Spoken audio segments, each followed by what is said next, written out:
चला तर आपण बघूया आज नेफ्रॉनचं स्ट्रक्चर.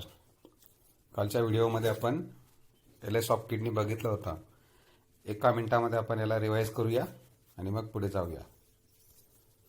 इथे लक्षात येईल तुमच्या की एलएस ऑफ किडनीमध्ये kidney is covered by a covering which is called as a capsule which is formed of 3 layers. 3 लेयर्सची बनलेली आहे. Inside this capsule there are 2 regions in the kidney. The outer region is granular, which is called as a cortex, and the inner region is called as the medulla. Renal cortex and renal medulla. So this way we know renal cortex and renal medulla. Then this one is the medulla, isn't it?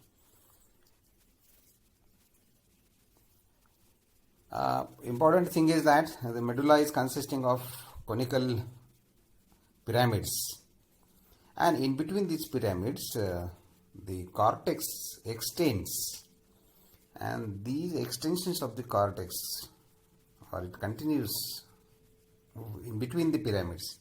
The cortex continues in between, extends in between the pyramids, and this particular region is called as the column of Bertini. त्याला म्हणतात column of Bertini. And because of this column of Bertini, small cavities are formed, and these small cavities are called as minor calyx. These minor calyx together form the major calyx, and this major calyx further forms a cavity, and that cavity is called as the pelvis. Understood? And this pelvis continues further as a ureter. आपण चर्चा केली की कॅप्सूलचं जे आतलं layer आहे, किडनीच्या कॅप्सूलचं आतलं layer आहे, that continues in the form of a wall of ureter, and this ureter is continuous with the pelvic cavity और pelvis cavity, not pelvic cavity, pelvis cavity. One more thing here you have to remember is this kidney, each kidney is consisting of 1 to 1.2 million nephrons. 1 ते 1.2 million. जसं लक्ष एवढ्या मोठ्या प्रमाणामध्ये यामध्ये nephrons असतात. काय आहे नेफ्रॉन? तर हे जे नेफ्रॉन आहे, these nephrons are the functional units, structural and functional units of the kidney. प्रत्येक नेफ्रॉन हा युरिन फॉर्मेशनचं काम करत असतो. प्रत्येक नेफ्रॉन ब्लडमधील जे काही नायट्रोजन वेस्ट असतील, मेटाबॉलिक वेस्ट असतील, ते सगळे ॲब्सॉर्ब करण्याचं काम करतो, सेपरेट करण्याचं काम करतो, आणि एकत्रित करून तो या ठिकाणी या पेल्विसमध्ये पास करत असतो. आता हा जो पिरॅमिड आहे, हा पिरॅमिड कशा स्वरूपाचा आहे? तर इथे असं लक्षात येईल आपल्याला, हा पिरॅमिड आहे समजा. तर हा जो पिरॅमिडचं टोक आहे याला म्हणतात renal papilla. This particular region is called renal papilla. आणि या रिनल पॅपिलावरती या अशा कॉमन कलेक्टिंग ट्यूब्स आहेत, आणि या कॉमन कलेक्टिंग ट्यूबला हे नेफ्रॉन्स अशी जोडलेले आहेत, लाईक दिस. तर नेफ्रॉनचं स्ट्रक्चर कशा पद्धतीचं आहे? A nephron is consisting of a Malpighian body और Malpighian corpuscle and the renal tubule. This renal tubule is a 4 to 6 centimeters long tube. Understood? Rather we will go to the diagram directly. या ठिकाणी असलेली diagram जी आहे ते डायग्रामकडे जाऊया आपण. इथे ही आपल्या पुस्तकात दिलेली डायग्राम मी इथे मुद्दाम तुम्हाला दाखवत आहे. या ठिकाणी जशी आहे तशी डायग्राम. तर हे रिनल पिरॅमिड्स या ठिकाणी दिसत आहेत आपल्याला. त्यानंतर कॉर्टेक्स, मेडुला, रिनल कॉलम म्हणजेच कॉलम ऑफ बर्टिनी, इथे तुम्हाला ते क्लिअर पाहायला मिळेल. रिनल पिरॅमिड्स पाहायला मिळत आहेत. त्यानंतर या ठिकाणी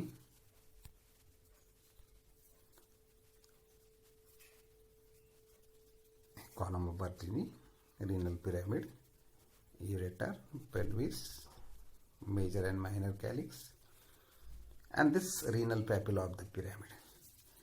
तर आपला मुद्दा काय आहे? तर स्ट्रक्चर ऑफ नेफ्रॉन. ही पुस्तकातील डायग्राम आहे, तुम्हाला मुद्दाम इथे दाखवली आहे. याप्रमाणे तुमच्या लक्षात येईल स्ट्रक्चर व्हीएस ऑफ किडनीचा और LS of kidney, vertical section किंवा लॉजिट्युडनल सेक्शन. हा इथे नेफ्रॉन आहे. तर नेफ्रॉनमध्ये आपण कालही चर्चा केलेली होती की ज्यामध्ये आपल्याला दोन भाग पाहायला मिळतात. एक आहे Malpighian body, and second one is called as the tubular portion, which is called as the renal tubule or the body of the tubule. आता जो Malpighian body आहे याच्यामध्ये दोन भाग आहेत. Malpighian body is consisting of two parts. Which are these two parts? तर त्यामध्ये बघा, this Malpighian body is consisting of two parts. This much portion. हा जो कप शेप भाग आहे त्याला म्हणायचं Bowman's capsule. It is called as a Bowman's capsule. Bowman's capsule is a cup-shaped structure. It is a single-celled, thick, cup-shaped structure. And this cup-shaped structure consists of a network of blood vessel, a knot of blood vessel. Now, how this knot of blood vessel is formed? A branch of renal artery. A branch of renal artery. हिला नाव दिलं आपण afferent arteriole. दिसते तुम्हाला ही afferent arteriole. Enters within the Bowman's capsule. And there in the Bowman's capsule, it forms a knot. त्या ठिकाणी ते एक गाठ तयार करते. And again comes out of this Bowman's capsule as the efferent arteriole. बाहेर येते ती efferent arterioleच्या स्वरूपामध्ये. इथं तुमच्या लक्षात येईल की आत जाणारी ब्लड वेसल आहे afferent वेसल, तिचं डायमीटर, आणि बाहेर येणारी जी ब्लड वेसल आहे Bowman's कॅप्सूलमधनं तिचं डायमीटर याच्यामध्ये फरक आहे. Diameter of afferent vessel is more than the diameter of efferent vessel. What this indicates? There is more inflow of blood than the outflow. आत येणारं ब्लड जे आहे त्यापेक्षा बाहेर जाणाऱ्या ब्लडचा फ्लो हा आपल्याला इथे कमी झालेला दिसतो, कारण डायमीटर कमी आहे. It creates a pressure in this on the blood which is present in the knot. And this particular knot is called as a glomerulus. He G knot आहे, ही जी गाठ आहे, याला म्हणायचं glomerulus. काय म्हणायचं? Glomerulus. And this one is called as a Bowman's capsule.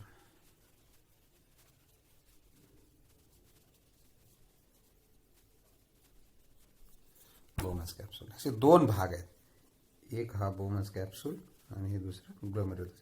हे दोघांचे मिळून काय तयार झाले तर ही Malpighian body तयार झाली. Understood? A branch of renal artery enters within the Bowman's capsule, which is forming a knot, and this knot is called as a glomerulus, and it comes out as a efferent arteriole. ही बाहेर येते efferent arteriole.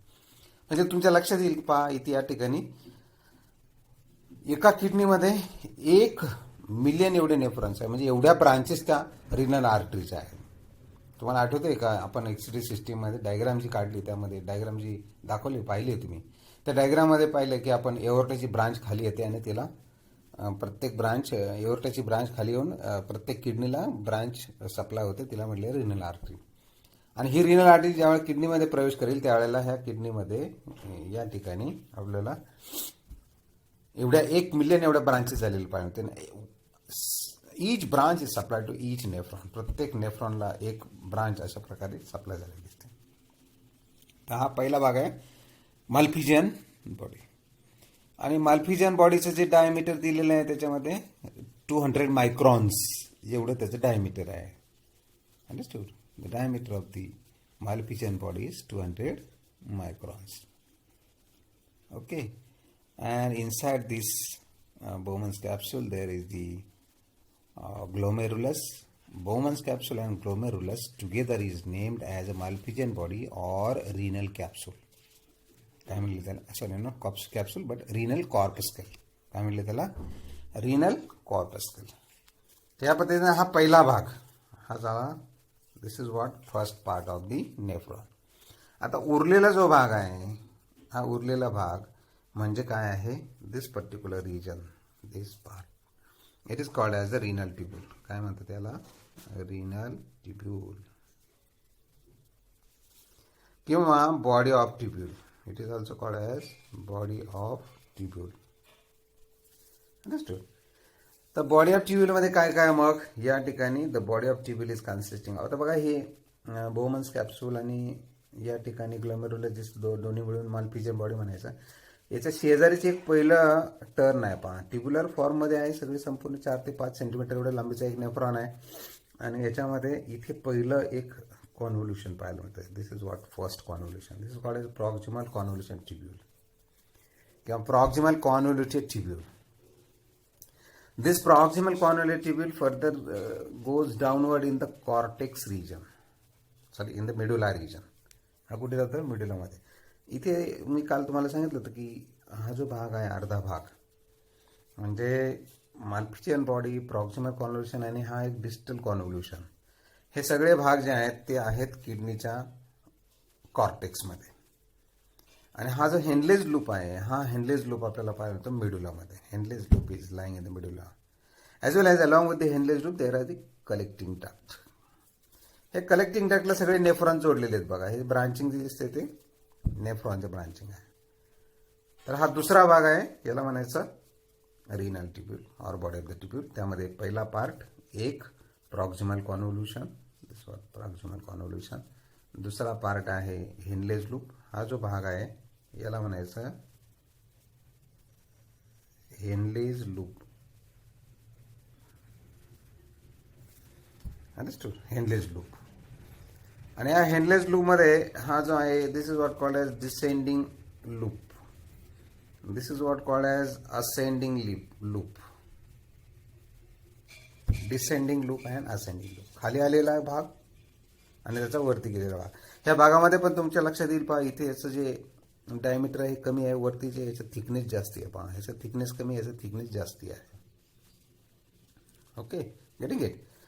So renal tubule is consisting of the first part is proximal convolution, then second part is Henle's loop, and third is the distal convolution, and finally this distal convolution opens into the common collecting duct. So like this is what the structure of the nephron or uriniferous tubule. काल मी तुम्हाला uriniferous tubule, uriniferous forming tube. So such a 1 million nephrons are present within the kidney. प्रत्येक किडनीमध्ये असे 1 कोटी एवढे nephrons आपल्याला पाहायला मिळतात. थोडंसं आपण पुढे जाऊया. या ठिकाणी हा जो भाग आहे इथे तुमच्या लक्षात येईल, हे तुम्ही वाचू शकता नंतर. मला डायग्राम दाखवायची. आता हे मालफिजियन बॉडीची डायग्राम आहे पहा, सुंदर डायग्राम आहे ही डायग्राम तुम्ही या ठिकाणी लक्षात घेऊ शकता. Branch of renal artery which is enters with in the Bowman's capsule, which is called as the afferent arteriole. It forms a knot which is called as a glomerulus, and it comes out as a efferent arteriole. ही बाहेर येते. Understood?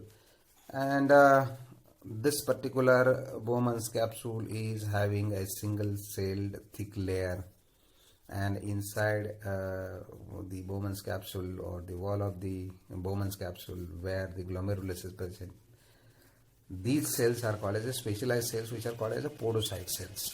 ज्याच्या cells आहेत ग्लोमेरुलसच्या संपर्कात असलेल्या cells, कॅव्हिटीमध्ये असलेले cells, त्याला म्हणतात podocyte. They are specialised cells which are initiating the filtration.